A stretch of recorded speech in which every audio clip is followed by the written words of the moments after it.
आज एक लंबे अंतराल के बाद मैं अर्चना सिंह अर्चना की बैठक में पुनः आप सबका स्वागत करती हूँ। आज की रचना के कथाकार हैं हिंदी साहित्य के चमकते सितारे हरिशंकर परसाई जी, जिनकी रचनाएं हमें गुदगुदाती हैं, हंसाती हैं, पर साथ ही साथ कुछ सोचने को मजबूर करती हैं। परसाई जी हमेशा विवेक और विज्ञान सम्मत सोच के हिमायती रहे। वे हिंदी के पहले रचनाकार हैं जिन्होंने व्यंग को विधा का दर्जा दिलाया और समाज की व्यापक समस्याओं की ओर हमारा ध्यान आकर्षित किया। प्रस्तुत है उनकी प्यारी सी कहानी भोला राम का जीव। ऐसा कभी नहीं हुआ था। धर्मराज लाखों वर्षों से असंख्य आदमियों को कर्म और सिफारिश के आधार पर स्वर्ग या नर्क में निवास स्थान अलॉट करते आ रहे थे, पर ऐसा कभी नहीं हुआ था। सामने बैठे चित्रगुप्त बार बार चश्मा पोंछ, बार बार थूक से पन्ने पलट रजिस्टर पर रजिस्टर देख रहे थे। गलती पकड़ में ही नहीं आ रही थी। आखिर उन्होंने खींचकर रजिस्टर इतने जोर से बंद किया कि मक्खी चपेट में आ गई। उसे निकालते हुए वे बोले, महाराज, रिकॉर्ड सब ठीक है। भोला राम के जीव ने 5 दिन पहले देह त्यागी और यमदूत के साथ इस लोक के लिए रवाना भी हुआ, पर यहां अभी तक नहीं पहुंचा। धर्मराज ने पूछा, और वो दूत कहाँ है? महाराज, वह भी लापता है। इसी समय द्वार खुले और एक यमदूत बदहवास वहां आया। उसका मौलिक कुरूप चेहरा परिश्रम, परेशानी और भय के कारण और भी विकृत हो गया था। उसे देखते ही चित्रगुप्त चिल्ला उठे, अरे तू कहाँ रहा इतने दिन? भोला राम का जीव कहाँ है?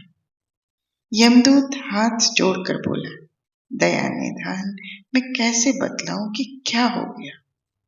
आज तक मैंने धोखा नहीं खाया था, पर भोला राम का जीव मुझे चकमा दे गया।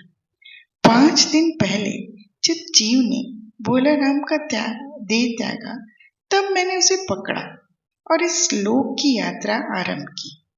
नगर के बाहर यूं ही मैं उसे लेकर एक तीव्र वायु तरंग पर सवार हुआ, त्यों ही वह मेरी चंगुल से छूटकर न जाने कहाँ गायब हो गया।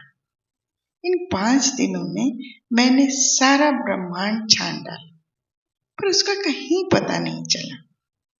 धर्मराज क्रोध से बोले, मूर्ख, जीवों को लाते लाते बूढ़ा हो गया, फिर भी एक मामूली बूढ़े आदमी के जीव ने तुझे चकमा दे दिया।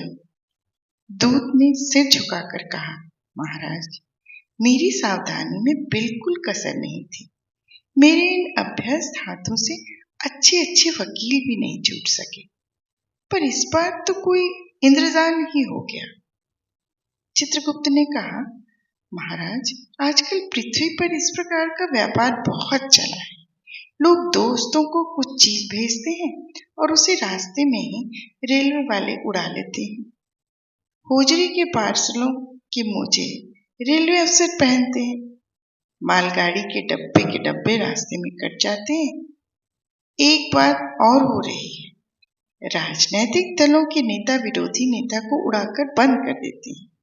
कहीं भोला राम के जीव को भी तो किसी विरोधी ने मरने के बाद खराबी करने के लिए तो नहीं उड़ा दिया।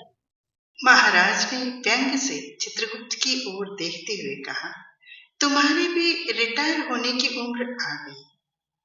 भला भोला राम जैसा नगण्य दीन आदमी से किसी को क्या लेना देना।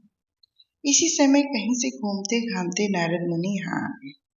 धर्मराज को गुमसुम बैठे देख बोले, क्यों धर्मराज, कैसे चिंतित बैठे हैं? क्या नर्क में निवास स्थान की समस्या अभी हल नहीं हुई? धर्मराज ने कहा, वह समस्या तो कब की हल हो गई मुनिवर। नर्क में पिछले सालों में बड़े गुणी कारीगर आ गए हैं। कई इमारतों के ठेकेदार हैं जिन्होंने पूरे पैसे लेकर रद्दी इमारतें बनाई। बड़े बड़े इंजीनियर भी आ गए हैं जिन्होंने ठेकेदारों से मिलकर पंचवर्षीय योजनाओं का पैसा खाया। ओवरसीयर हैं जिन्होंने उन मजदूरों की हाजिरी भरकर पैसा हड़पा जो कभी काम पर गए ही नहीं।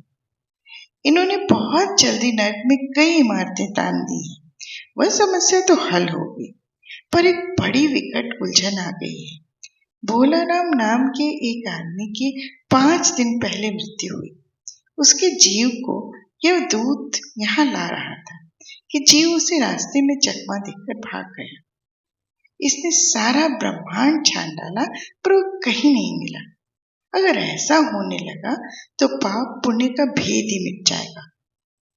नारद ने पूछा, उस पर इनकम टैक्स तो बकाया नहीं था, हो सकता है उन लोगों ने रोक लिया हो।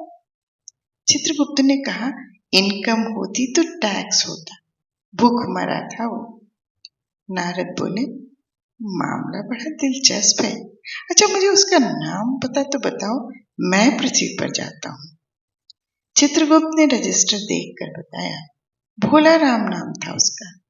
जबलपुर शहर में धमापुर मोहल्ले में नाले के किनारे एक 1.5 कमरे टूटे फूटे मकान में वो परिवार समेत रहता था। उसकी एक स्त्री थी, 2 लड़के और एक लड़की। उम्र लगभग 60 साल, सरकारी नौकर था। 5 साल पहले रिटायर हो गया था। मकान का किराया उसने 1 साल से नहीं दिया, इसलिए मकान मालिक उसे निकालना चाहता था। इतने में भोलाराम ने संसार ही छोड़ दिया। आज 5वां दिन है। बहुत संभव है कि अगर मकान मालिक वास्तविक मकान मालिक है तो उसने भोलाराम के मरते ही उसके परिवार को निकाल दिया होगा। इसलिए आपको परिवार की तलाश में काफी घूमना पड़ेगा। माँ बेटी के सम्मिलित क्रंदन से ही नारद भोलाराम का मकान पहचान गए। द्वार पर जाकर उन्होंने आवाज लगाई, नारायण नारायण। लड़की ने देखकर कहा, आगे जाओ महाराज। नारद ने कहा, मुझे भिक्षा नहीं चाहिए, मुझे भोलाराम के बारे में कुछ पूछताछ करनी है। अपनी माँ को जरा बाहर भेजो बेटी। भोलाराम की पत्नी बाहर आई। नारद ने कहा, माता, भोलाराम को क्या बीमारी थी? क्या बताओ? गरीबी की बीमारी थी। 5 साल हो गए पेंशन पर बैठे, पर पेंशन अभी तक नहीं मिली। हर 10-15 दिन में एक दरख्वास्त देते थे, पर वहां से या तो जवाब आता ही नहीं था, और आता तो यही कि तुम्हारे पेंशन के मामले में विचार हो रहा है। इन 5 सालों में सब गहने बेचकर हम लोग खा गए, फिर बर्तन बिके, अब कुछ नहीं बचा था। चिंता में घुलते घुलते और भूखे मरते मरते उन्होंने दम तोड़ दिया। बड़े साहब के कमरे में पहुंचे। बाहर चपरासी ऊँघ रहा था, इसलिए उन्हें किसी ने छेड़ा नहीं। बिना विजिटिंग कार्ड के आया देख साहब बड़े नाराज हुए। बोले, इसे कोई मंदिर वंदिर समझ लिया है क्या? धड़ धड़ आते चले आए, चिट क्यों नहीं भेजी? नारद ने कहा, कैसे भेजता, चपरासी सो रहा है। क्या काम है? साहब ने रौब से पूछा। नारद ने भोलाराम का पेंशन केस बतलाया। साहब बोले, आप हैं बैरागी, दफ्तरों के रीति रिवाज नहीं जानते। असल में भोलाराम ने गलती की। भाई, ये अभी एक मंदिर है, यहाँ भी दान पुण्य करना पड़ता है।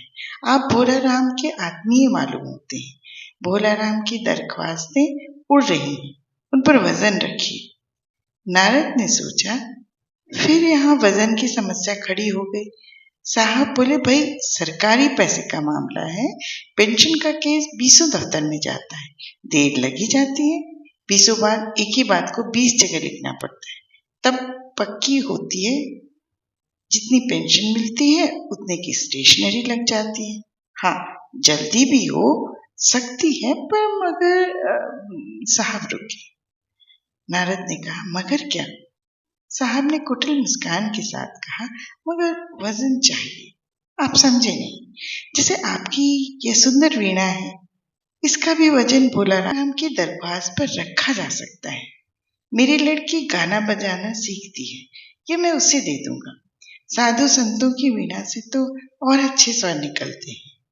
नारद अपनी वीणा छीनते देख जरा घबराए, पर फिर संभल कर उन्होंने वीणा टेबल पर रख कर कहा, ये लीजिए, अब जरा जल्दी उसकी पेंशन ऑर्डर निकाल दीजिए। साहब ने प्रसन्नता से उन्हें कुर्सी दी, वीणा को एक कोने में रखा और घंटी बजाई। चपरासी हाजिर हुआ। साहब ने हुक्म दिया, बड़े बाबू से भोलाराम के केस की फाइल लाओ। थोड़ी देर बाद चपरासी भोलाराम की 100-150 दरख्वास्तों से भरी फाइल लेकर आया। उसमें पेंशन के कागजात भी थे। साहब ने फाइल पर नाम देखा और निश्चिंत करने के लिए पूछा, क्या नाम बताया साधु जी आपने? नारद समझे कि साहब कुछ ऊंचा सुनता है, इसलिए जोर से बोले, भोलाराम। सहसा फाइल में से एक आवाज आई, कौन पुकार रहा है मुझे? पोस्टमैन है क्या? पेंशन का ऑर्डर आ गया। नारद चौंके, पर दूसरे क्षण बात समझ गए। बोले, भोलाराम, तुम क्या भोलाराम की जीव हो? हाँ, आवाज आई। नारद ने कहा, मैं नारद हूं, तुम्हें लेने आया हूं। चलो, स्वर्ग में तुम्हारा इंतजार हो रहा है। आवाज आई, मुझे नहीं जाना, मैं तो पेंशन की दरख्वास्तों पर अटका हूं। यहीं मेरा मन लगा है, मैं अपनी दरख्वास्तें छोड़कर नहीं जा सकता। शंकर परसाई की ये कहानी भोलाराम का जीव आपको कैसी लगी, ये जरूर हमें कमेंट बॉक्स में लिखकर बताइएगा। मिलते हैं अगले अंक में अर्चना की बैठक में। तब तक के लिए नमस्कार।